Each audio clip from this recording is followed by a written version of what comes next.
নমস্কাৰ প্ৰিয় দৰ্শক, মই শেৱালী। আমাৰ চেনেলৰ অন্য এটি ভিডিঅ'লৈ আপোনাক স্বাগতম জনাইছোঁ।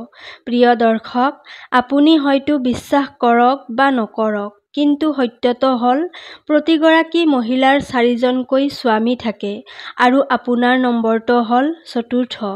আপুনি এই কথা জানিবলৈ সক্ষম হোৱা নাই, কাৰণ বিবাহৰ সময়ত পণ্ডিতে যেতিয়া আপোনাক বিবাহ মন্ত্ৰ পাঠ কৰি আছে, তেতিয়া আমি সেই সময়ত মন্ত্ৰৰ অৰ্থ বুজি নাপাওঁ। যদি আপুনি মন্ত্ৰটো সঠিকভাৱে জানে, তেন্তে গম পোৱা যাব যে বিয়াৰ সময়ত মণ্ডপত বহি থকা দৰাজন আচলতে 4 নম্বৰৰ হয়। বিয়াৰ পূৰ্বে তেওঁৰ পত্নীৰ স্বামিত্ব 3জন লোকৰ হাতত আগতেই অৰ্পণ কৰা হয়। প্ৰিয় দৰ্শকসকল, দৰাচলতে বৈদিক পৰম্পৰাত এটা নিয়ম আছে যে এগৰাকী নাৰীয়ে নিজৰ ইচ্ছামতে 4জন পুৰুষক স্বামী বনাব পাৰে। এই নিয়ম বজাই ৰাখিবলৈ আৰু নাৰীক পবিত্ৰতাৰ সীমাত ৰাখিবলৈ বিবাহৰ সময়তে নাৰীগৰাকীক সাংকেতিকভাৱে 3জন দেৱতাৰ সৈতে বিবাহপাশত আবদ্ধ হ'ব লাগে। প্ৰিয় দৰ্শক, পোনপ্ৰথমে কন্যাগৰাকীক চন্দ্ৰ দেৱতাৰ হাতত অৰ্পণ কৰা হয়। ইয়াৰ পিছত বিষ্ণু বসু নামৰ এজন গন্ধৰ্বৰ হাতত অৰ্পণ কৰা হয় আৰু তাৰ পিছত অগ্নি দেৱতা আৰু শেষত তেওঁৰ স্বামীৰ হাতত অৰ্পণ কৰা হয়। এই বৈদিক পৰম্পৰাৰ বাবেই দ্ৰৌপদীয়ে এজনতকৈ অধিক স্বামীৰ সৈতে সংসাৰ কৰিছিল। তথাপিও কৰণে দ্ৰৌপদীক বেশ্যা বুলি অপমান কৰিছিল। ইয়াৰ একমাত্ৰ কাৰণ আছিল এইটোৱেই। দ্ৰৌপদীয়ে সেই সময়ৰ ব্যৱস্থা আগবঢ়াবৰ কাৰণে 5জন পুৰুষক স্বামী হিচাপে গ্ৰহণ কৰিছিল। দ্ৰৌপদী যদি 4জন পুৰুষৰ পত্নী হ'লহেঁতেন, তেন্তে সেই সময়ৰ আইন অনুসৰি ই ন্যায় আৰু সামাজিকভাৱে গ্ৰহণযোগ্য হ'লহেঁতেন আৰু কৰণে তেওঁক ভুল নামেৰে মাতিব নোৱাৰিলেহেঁতেন। এগৰাকী মহিলাৰ 4জন স্বামী থাকিবও পাৰে। এই পৰিস্থিতি বৈবাহিক ব্যৱস্থা আৰম্ভ কৰিছিল, বা আন কথাত ক'বলৈ গ'লে সৃষ্টি প্ৰতিষ্ঠা কৰাজন আছিল উদ্দালক ঋষিৰ পুত্ৰ শ্বেতকেতু। মহাভাৰতৰ এটা স্থানত কুন্তীয়ে কৈছে যে আগতে নাৰীৰ ওপৰত কোনো বাধা নাছিল। যিকোনো পুৰুষৰ লগত তাই যিকোনো সময়ত যৌন সম্পৰ্ক স্থাপন কৰিব পাৰিছিল, অৰ্থাৎ মহিলাৰ ওপৰত কোনো ধৰণৰ বাধা নাছিল। কিন্তু ক্ৰমান্বয়ে স্বৈৰাচাৰিতাবাদৰ সৃষ্টি হ'ল আৰু নাৰীৰ স্বাধীনতা কৰ্তন হ'বলৈ ধৰিলে, আৰু ইয়াৰ ভিতৰত শ্বেতকেতুৱে প্ৰতিষ্ঠা কৰা বিবাহ ব্যৱস্থাটো অন্তৰ্ভুক্ত। শ্বেতকেতুৱে নাৰীৰ স্বাধীনতাৰ হ্ৰাস কৰাৰ কাম কৰিছিল, কাৰণ তেওঁ এবাৰ মাকক আন এজন পুৰুষৰ সৈতে আলিঙ্গন কৰা দেখিছিল। সেই সময়ত তেওঁৰ মনলৈ এটা প্ৰশ্ন আহিল যে তেওঁ দেউতাকৰ সন্তান হয় নে নহয়। এই প্ৰশ্নটোৱে তেওঁক পুৰুষৰ সংখ্যা সীমিত কৰাৰ ধাৰণা দিলে, আৰু সিদ্ধান্ত হ'ল যে মহিলাগৰাকীয়ে কেৱল 4জন পুৰুষৰ সৈতেহে যাব পাৰিব। এই ব্যৱস্থাৰ আঁৰৰ উদ্দেশ্য আছিল যে সকলো জাতি, জনগোষ্ঠী আৰু সমাজৰ প্ৰতিজন পুৰুষে এগৰাকী নাৰী পাব পাৰে। প্ৰিয় দৰ্শকসকল, আমাৰ যিটো পৰম্পৰা আছে, বহুত চিন্তা চৰ্চা কৰি নিয়ম বনাইছে। শুনিবলৈ আচৰিত যেন লাগিবও পাৰে, কিন্তু এইটো সত্য। বৈদিক পৰম্পৰাৰ নিয়ম অনুসৰি যিকোনো মহিলাই নিজৰ ইচ্ছামতে 4জন পুৰুষক স্বামী হিচাপে গ্ৰহণ কৰিব পাৰে, আৰু যিমান দূৰলৈকে দ্ৰৌপদীৰ কথা।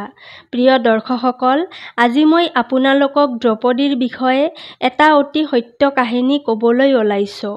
মহাভাৰতৰ মতে দ্ৰৌপদী ৰজা দ্ৰুপদৰ কন্যা আৰু পাণ্ডৱৰ পত্নী আছিল। কৌৰৱৰ দ্বাৰা আয়োজিত খেলখনত দ্ৰৌপদীক বা পাণ্ডৱসকলে খেলত পৰাস্ত হৈছিল, আৰু দুঃশাসনে তেওঁৰ আস্থাক সভাত অপমান কৰিছিল। এইটোৱেই দ্ৰৌপদীৰ চৰিত্ৰৰ সেই দিশ, যিটোৰ বিষয়ে বেছিভাগ মানুহেই জানে। প্ৰিয় দৰ্শকসকল, কিন্তু বহুতেই জানে যে দ্ৰৌপদীৰ চৰিত্ৰ অতি আদৰ্শ আছিল, আৰু ইয়াৰ পৰা বহু কথা শিকিবও পাৰি। প্ৰিয় দৰ্শক, তেতিয়াহ'লে আহক বেছি পলম নকৰি কথাখিনিৰ মাজলৈ আগবাঢ়ো যে দ্ৰৌপদীৰ সম্পৰ্ক কিয় পবিত্ৰ আছিল আৰু কিয় তাইক আদৰ্শ পত্নী হিচাপে গণ্য কৰা হয়। প্ৰিয় দৰ্শক, যিকোনো সম্পৰ্কক মূল ভেটি হিচাপে বিশ্বাসকহে গণ্য কৰা হয়। মহাভাৰতত দ্ৰৌপদীক তেনে পত্নী হিচাপে চিত্ৰণ কৰা আমি পাওঁ। তেওঁ প্ৰতিটো পৰিস্থিতিতেই স্বামী পাণ্ডৱক অন্ধভাৱে বিশ্বাস কৰিছিল। লাগিলে স্বামীৰ দ্বাৰা বাজি ধৰা হওক বা জয়দ্ৰথৰ দ্বাৰা অপহৰণেই হওক বা কৃষকে দিয়া বেয়া নজৰেই হওক, দ্ৰৌপদীয়ে কেতিয়াও তাইৰ আত্মবিশ্বাস হেৰুওৱা নাছিল। এসময়ৰ কথা, পাণ্ডৱসকলে দ্ৰৌপদীক অকলে আশ্ৰমত এৰি থৈ ধৰ্ম ঋষিৰ আশ্ৰমলৈ গৈছিল। সেই সময়ত হিন্দু দেশৰ ৰজা দশৰথ জয়দ্ৰথে মনত বিবাহৰ ইচ্ছা লৈ শাল্ব দেশলৈ গৈ আছিল। সেই সময়ত জয়দ্ৰথ আৰু তেওঁৰ সৈন্যসকলে ধৰ্ম ঋষিৰ আশ্ৰমৰ কাষেৰে পাৰ হৈ গ'ল। আশ্ৰমৰ বাহিৰত অকলে থিয় হৈ থকা দ্ৰৌপদীৰ ওপৰত জয়দ্ৰথৰ চকু পৰিল। তাইক লৈ সি মুগ্ধ হৈ পৰিল। জয়দ্ৰথে দ্ৰৌপদীৰ ওচৰলৈ গৈ সুধিলে, হে সুন্দৰী, তুমি কোন? তোমাৰ স্বামী কোন? নে তুমি ঐশ্বৰিক ছোৱালী? তেতিয়া দ্ৰৌপদীয়ে নিজৰ পৰিচয় দি ক'লে, মই কৃষ্ণা, মহাৰাজ দ্ৰুপদৰ কন্যা আৰু মই পাণ্ডৱৰ পত্নী। এই কথা শুনি জয়দ্ৰথেই ক'লে যে, সেই পাণ্ডৱসকলৰ লগততো এতিয়া একোৱেই নাই। তেওঁলোক এতিয়া বনবাসী হৈ পৰিছে। তুমি মোক বিয়া কৰাই ৰাজপ্ৰসাদৰ বিলাসিতা উপভোগ কৰা। দ্ৰৌপদীয়ে তাক তিৰস্কাৰ কৰি ক'লে, বীৰ হৈ তুমি ইমান তুচ্ছ কথা কোৱা? তোমাৰ কোনো লাজ নাই নেকি? হে দুষ্ট, তুমি মোৰ স্বামী পাণ্ডৱক চিনি নোপোৱা। মোৰ সেনাই তোমাৰ সৈন্যবাহিনীক সহজেই পৰাস্ত কৰিব পাৰিব। দ্ৰৌপদীৰ এইটো কথা শুনি জয়দ্ৰথে কৈছিল যে, মোৰ ইমান সৈন্যবল আছে যে মই পাণ্ডৱক নিমিষতেই পৰাস্ত কৰিব পাৰিম। এতিয়া তোমাৰ হাতত দুটা বিকল্প আছে। হয় তুমি মোৰ ৰথত বহি লোৱা, নহ'লে তোমাৰ স্বামী পাণ্ডৱৰ পৰাজিত হোৱাৰ পিছত মোৰ সন্মুখত কাকূতি মিনতি কৰিবলৈ সাজু হোৱা। তেতিয়া দ্ৰৌপদীয়ে ক'লে, মোৰ শক্তি মহান। মোৰ নিজৰ ওপৰত বিশ্বাস আছে। তুমি মোক জোৰ কৰিলে মই কেতিয়াও তোমাৰ ওচৰত হাৰ নামানো। এখন ৰথতে একেলগে বহি শ্ৰীকৃষ্ণ আৰু অৰ্জুন আহিব। ভীমে যেতিয়া তোমাৰ ফালে গদা লৈ দৌৰি আহিব, তেতিয়া নকুল আৰু সহদেৱে তোমাক আক্ৰমণ কৰিব। তেতিয়া তুমি অনুতাপ কৰিবা। এই কথা শুনি জয়দ্ৰথে দ্ৰৌপদীক টানিবলৈ ধৰিলে। দ্ৰৌপদীয়ে তেওঁক ক'লে যে, মোৰ গুৰুবংশী স্বামীয়ে অতি সোনকালেই তোমাক লগ কৰিব আৰু তোমাক পৰাস্তও কৰিব। যেতিয়া পাণ্ডৱসকলে ঘূৰি আহিলে, তেতিয়া দাসীয়ে তেওঁলোকক ক'লে যে, জয়দ্ৰথে দ্ৰৌপদীক অপহৰণ কৰি লৈ গৈছে। দাসীৰ মুখৰ পৰা এই কথা শুনি 5 জন পাণ্ডৱেই দ্ৰৌপদীক বিচাৰি উলিয়াবলৈ ৰাওনা হ'ল। পাণ্ডৱসকলে দ্ৰৌপদীক জয়দ্ৰথৰ ৰথৰ ওপৰত বহি থকা দেখি স্তম্ভিত হৈ পৰিল আৰু তেতিয়া তেওঁলোকে জয়দ্ৰথ আৰু তেওঁৰ সৈন্যবাহিনীক আক্ৰমণ কৰিবলৈ ধৰিলে। তেতিয়া সমগ্ৰ সেনাবাহিনী ভয়তে পলাই গ'ল।